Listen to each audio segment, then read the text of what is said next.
राम राम दोस्तों अब एनालिसिस करेंगे निफ्टी 50 का। निफ्टी 50 को और फिर निफ्टी का दोनों का डिस्कशन करेंगे। जैसे अगर आप यहां पे देखेंगे, ब्रेकआउट देने की कोशिश की गई थी प्रीवियस डे हाई की, लेकिन मार्केट ब्रेकआउट नहीं दे पाया है। यानी कि ब्रेकआउट दिया है लेकिन प्राइस ऊपर सस्टेन नहीं कर पाया है। लेकिन आपको यहां पे डोजी देखने को मिली है। मैंने आपको तीन तरह की डोजी समझाई हुई है। ग्रेवस्टोन डोजी मैंने आपको बताई हुई है, ड्रैगन फ्लाई डोजी मैंने आपको बताई हुई है, लॉन्ग लेग डोजी बताई हुई है। इसमें भी एक बियरिश लॉन्ग लेग डोजी है, एक बुलिश लॉन्ग लेग डोजी है। ये कौन सी डोजी है मैं आपको हिंट दे देता हूं। लॉन्ग लेग डोजी है। बियरिश है या फिर बुलिश है वो आपको बताना है, कमेंट करके बताइए। ये बहुत बेहतरीन अपॉर्चुनिटी थी। रीजन इसके पीछे सिर्फ डोजी का ही एक लॉजिक नहीं है, इसके पीछे एक और लॉजिक है। बिल्कुल टॉप पे पकड़ने वाली अपॉर्चुनिटी थी, क्योंकि प्रीवियस डे हाई का भी रिजेक्शन बना है, वहां पे भी मार्केट ने रेजिस्टेंस की तरह एक्ट किया है। इसलिए मैं कहता हूं कि मेरे सेटअप और अगर स्ट्रेटेजी सीखना चाहते हैं तो फिलहाल 75% ऑफ चल रहा है। एक दिन बाद ये ऑफर खत्म कर दिया जाएगा। नीचे डिस्क्रिप्शन में आपको एप्लीकेशन का लिंक मिल जाएगा। लेकिन फिलहाल यहां पे समझो, यहां पे आपको एक और अपॉर्चुनिटी मिली है, ये हैमर वाली अपॉर्चुनिटी। अब काफी लोग कहेंगे हैमर तो यहां पे भी बन रहा था, यहां पे भी हैमर बन रहा था, इससे पहले भी आपको हैमर बन रहा था। बिल्कुल बन रहा था, लेकिन इस हैमर की अलग बात है। क्यों अलग बात है? क्योंकि ये बना है सपोर्ट जोन पे प्रीवियस डे क्लोजिंग के। ये सपोर्ट जोन से दूर थे। मैं आपको हमेशा कहता हूं कि जब भी सपोर्ट जोन पे आपको हैमर मिले, पिन बार बुलिश कैंडल मिले, फुल बॉडी कैंडल मिले या फिर बुलिश इंगल्फिंग मिले, तो यहां पे रिस्क लो।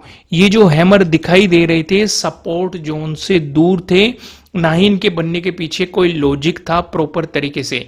यहां पे मार्केट सपोर्ट जोन पे आपको बन रहा है तो रिस्क लेना बनता था। भले ही मार्केट इसका ब्रेकडाउन दे देता तो स्टॉप लॉस हिट हो जाता, स्टॉप लॉस लेके निकल लेते। हर हैमर पे, हर डोजी पे काम नहीं करना होता है। आपको पता होना चाहिए कि राइट किस सिचुएशन पे आपको काम करना है। सपोर्ट जोन और रेजिस्टेंस जोन पे इन चीजों को पकड़ने की कोशिश किया करो। रेजिस्टेंस जोन पे आप क्या पकड़ सकते हैं?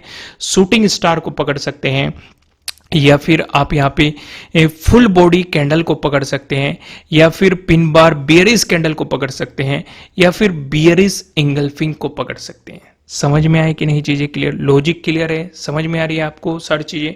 देखो, अगर मार्केट इसका ब्रेकडाउन दे देता, किस चीज का, प्रीवियस डे लो का ब्रेकडाउन दे देता, तो नेगेटिव साइड आपके लिए बेहतरीन अपॉर्चुनिटी बन जाती। या फिर मार्केट प्रीवियस डे हाई का ब्रेकआउट देता है, जो ट्रेडिंग डे हाई मार्केट ने बनाया था इसका ब्रेकआउट देता, तो यहां से भी आपके लिए एक बेहतर अपॉर्चुनिटी बन सकती थी। लेकिन इस बीच रहा साइडवेज अपॉर्चुनिटी थी, लेकिन फिर भी आपको दो अपॉर्चुनिटी मार्केट ने दिया। हालांकि जब यहां पे किसी ने डोजी पे काम किया होगा, मार्केट ने मूव जरूर किया है, लेकिन काफी धीरे धीरे मूव किया है। प्रीमियम में वो उछाल नहीं था। किसी ने अगर हैमर पे भी काम किया होगा तब भी मार्केट धीरे धीरे मूव किया है, प्रीमियम में वो उछाल नहीं था। लेकिन लॉस में कोई भी नहीं रहा होगा, प्रोबेबिलिटी ये रही होगी, क्योंकि मोमेंटम मिला है। हालांकि क्विक मोमेंटम नहीं मिला, धीरे धीरे मार्केट ने मूव किया है, लेकिन इसकी डायरेक्शन अपवर्ड थी। अगर आप इस डायरेक्शन को देखेंगे, ये तो बहुत ही ज्यादा साइडवेज थी, या इस एरिया पे देखोगे साइडवेज थी। इस तरह के सिचुएशन पे कोई प्रीमियम में उछाल नहीं मिलता, बल्कि इवन प्रीमियम टाइम डिके के कारण डिक्रीज हो जाता है, घटने लग जाता है। आइए आगे का डिस्कशन करते हैं और यहाँ पे कुछ चीजें और समझने की कोशिश करते हैं। इसे हटा देता हूं मैं। यहां पे समझो, अगर आप 15 मिनट के टाइम फ्रेम पे आएंगे, ध्यान से समझना जो चीज मैं समझाऊंगा।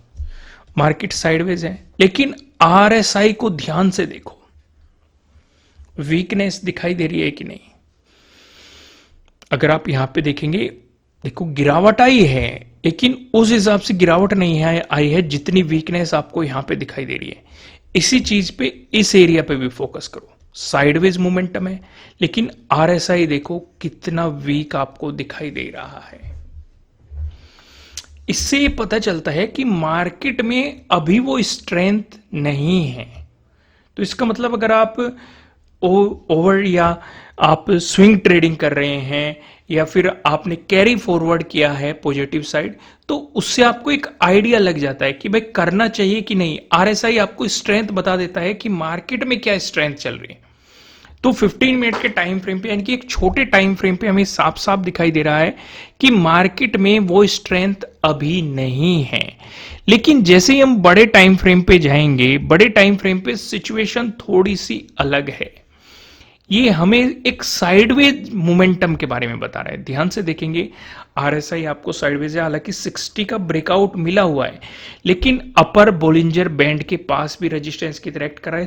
3 दिन से कर रहा है। पिछले 3 दिनों से अगर आप देखेंगे, 3 दिनों की कैंडल देखेंगे, उसी रेजिस्टेंस जोन पे बना हुआ है और काइंड ऑफ डोजी कैंडल बनाने की कोशिश की है आज के दिन पे। यानी कि नीचे गया, ऊपर गया, आपको इस तरह की कैंडल देखने को मिल रही है। तो टॉप पे जब डोजी बनता है, उस पर भी मैंने आपको वीडियो प्रोवाइड किया, इसलिए मैं सजेस्ट करूंगा आप जाके वो वीडियो देख लेना। डोजी से रिलेटेड तीनों वीडियो आपको चैनल पे मिल जाएगी कि किस तरीके से डोजी पे काम करना होता है या कैसे उन चीजों को समझना होता है। सारी चीजें आपको वहां पे मिल जाएगी। तो अभी हमें बड़े टाइम फ्रेम पे क्या दिखाई दे रहा है? वनडे के टाइम फ्रेम पे अपर बैंड पे बैठा हुआ है, यानी कि एक रेजिस्टेंस जोन पे बैठा हुआ है। दूसरी चीज, आरएसआई भी साइडवेज दिखाई दे रहा है। अगर ये 60 से नीचे आने लगा तो इसका मतलब कुछ नेगेटिव मोमेंटम प्लान करेगा। ज्यादा बड़ा नेगेटिव मोमेंटम 40 के ब्रेकडाउन के बाद या जब 30 से नीचे चला जाएगा, तब आपको और ज्यादा भारी मोमेंटम देखने को मिलेगा। लेकिन फिलहाल हम यहीं पे सिनेरियो को समझते हैं कि अगर ये नेगेटिव मोमेंटम दिखाता है, 60 का ब्रेकडाउन दे देता है, यानी कि अपर बैंड से रिजेक्शन लेने लगता है, तो यानी कि जो मिडिल बैंड रहेगा, ये आपके लिए अगला इंपॉर्टेंट सपोर्ट जोन बन सकता है, अगर हम एक छोटे टाइम फ्रेम पे बात करें। समझ में आ गई यहां तक चीजें? आगे का डिस्कशन करते हैं, इसके बाद मैं आपको फिर निफ्टी समझाऊंगा। अगर ये फ्लैट ओपन होके आपको पॉजिटिव मोमेंटम दिखाता है, उस सिचुएशन पे आप क्या प्लान कर सकते हैं? अगर फ्लैट ओपन होके पॉजिटिव मोमेंटम आता है, तो आपके लिए जो पहला रेजिस्टेंस रहेगा 25,412 पे हो सकता है। अगर इसका ब्रेकआउट मिलता है, जो दूसरा इंपॉर्टेंट रेजिस्टेंस है, इसका डिस्कशन करने से पहले मैं आपको ये बता दूं, ये आपके लिए किसी भी तरह का ना तो कोई बाय रिकमेंडेशन है, ना ही कोई सेलिंग रिकमेंडेशन है। ये जस्ट एजुकेशनल पर्पज से बनाई गई एनालिसिस वीडियो है। इन्वेस्ट करने से पहले आपको अपनी रिसर्च करनी है, अपने इन्वेस्टर की सलाह लेनी है, क्योंकि प्रॉफिट भी आपका होने वाला है, लॉस की जिम्मेदारी भी आपको अपने आप लेनी है। अगर हम दूसरे रेजिस्टेंस की बात करें, 25,444 पे हैं। अगर मार्केट ने इसका भी ब्रेकआउट दिया, जो तीसरा इंपॉर्टेंट रेजिस्टेंस दिखाई दे रहा है 25,497 पे दिखाई दे रहा है, वहीं पे अगर आपको निफ्टी 50 में एक नेगेटिव मोमेंटम देखने को मिलता है, उस सिचुएशन पे जो आपको पहला सपोर्ट नजर आ रहा है 25,306 पे नजर आ रहा है। अगर आपको इसका ब्रेकडाउन मिलता है, जो दूसरा सपोर्ट दिखाई दे रहा है 25,274 पे दिखाई दे रहा है। अगर आपको इसका ब्रेकडाउन मिलता है, जो आपको तीसरा इंपॉर्टेंट सपोर्ट नजर आ रहा है 25,221 आपको यहां पे दिखाई दे रहा है।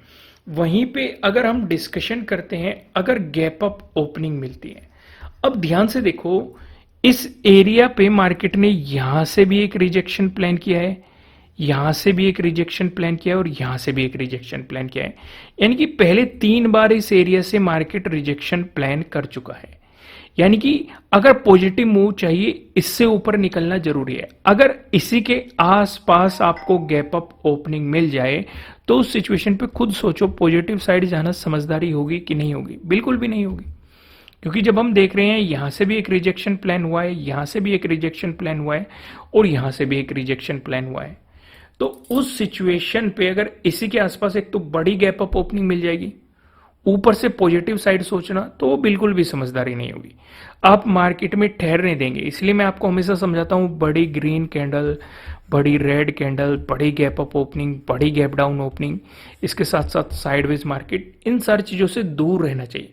लेकिन अगर मार्केट में कहीं आपको गैप अप ओपनिंग इसी स्विंग के आसपास मिलती है, तो आपके लिए एक मोमेंटम हो सकता है प्रीवियस डे हाई तक। इसके ब्रेकआउट के बाद फिर आप अगले इंपॉर्टेंट रेजिस्टेंस के बारे में सोच सकते हैं। समझ में आ गई? लेकिन अगर ज्यादा बड़ी गैप अप ओपनिंग मिल गई, तो आप यहाँ पे शूटिंग स्टार ढूंढेंगे, फुल बॉडी कैंडल ढूंढेंगे, और आप यहाँ पे पिन बार बियरिश कैंडल ढूंढेंगे या फिर बियरिश इंगल्फिंग ढूंढेंगे, और इनके ऊपर का बहुत छोटा सा स्टॉप लॉस लेके नीचे की तरफ मोमेंटम को एंजॉय कर सकते हैं। क्योंकि अगर आपके फेवर में नहीं गया, तो आपको एक बहुत छोटा सा स्टॉप लॉस हिट रहेगा। वहीं पे अगर गैप डाउन ओपनिंग मिल गई, अब चलो हम ऊपर तो डिस्कशन कर रहे हैं, लेकिन हम ये देख रहे हैं कि इस एरिया से पहले भी सपोर्ट लेके बाउंस मारा, आज भी इस एरिया से सपोर्ट लेके बाउंस मारा। यानी कि इस एरिया पे फोकस करना सबसे ज्यादा जरूरी है।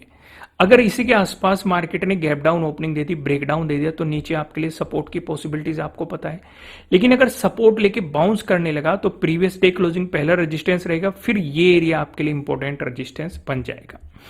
आइए फिन निफ्टी पे भी नजर डालते हैं, फिन निफ्टी क्या सिचुएशन डिस्कस कर रहा है। जैसे हम देखेंगे फिन निफ्टी ने एक रेंज बना ली है, अगर आप इसे ड्रॉ करेंगे 12th को भी हमें यहीं पे रिजेक्शन देखने को मिला था, 13 को भी हमें यहीं पे कई बार रिजेक्शन देखने को मिला था। आज अगर आप देखेंगे पहले सपोर्ट देखने को मिला, ब्रेकडाउन देने के बाद फिर से रिजेक्शन देखने को मिला। नीचे देखेंगे ये सपोर्ट एरिया बना हुआ है, जब तक इस रेंज में रहेगा हमारे किसी काम का नहीं है। दूसरा 24,000 का इसने ब्रेकआउट दिया था लेकिन प्राइस सस्टेन नहीं कर पाया, फिर से इसके नीचे क्लोजिंग दे दी है। यानी कि पॉजिटिव साइड अगर इसे जाना है तो 24,000 का हमें ब्रेकआउट चाहिए, प्लस इस एरिया का ये जो रेजिस्टेंस जोन बना रखा है इसका ब्रेकआउट मिलना चाहिए, तब हम पॉजिटिव साइड सोचेंगे। उससे पहले पॉजिटिव साइड बिल्कुल भी नहीं सोचेंगे। नेगेटिव साइड जाने के लिए जब हमें दिखाई दे रहा है कि सपोर्ट एरिया से बार बार सपोर्ट लेके बाउंस कर रहा है तो इससे नीचे ही हम नेगेटिव साइड सोचेंगे। लेकिन अगर फ्लैट ओपनिंग हुई तो ये आपके लिए प्रीवियस डे लो तक एक मोमेंटम हो सकता है, एक अपॉर्चुनिटी आपके लिए हो सकती है। दोस्तों मैं आपको लास्ट में फिर से याद दिला दूं, जो 75% का ऑफ चल रहा है इसमें एक ही दिन बचा हुआ है, एक दिन बाद ये ऑफर खत्म कर दिया जाएगा। नीचे डिस्क्रिप्शन में आपको एप्लीकेशन का लिंक मिल जाएगा। फिलहाल इस वीडियो में इतना ही, फिर मिलते हैं किसी नेक्स्ट वीडियो में, तब तक के लिए राम राम।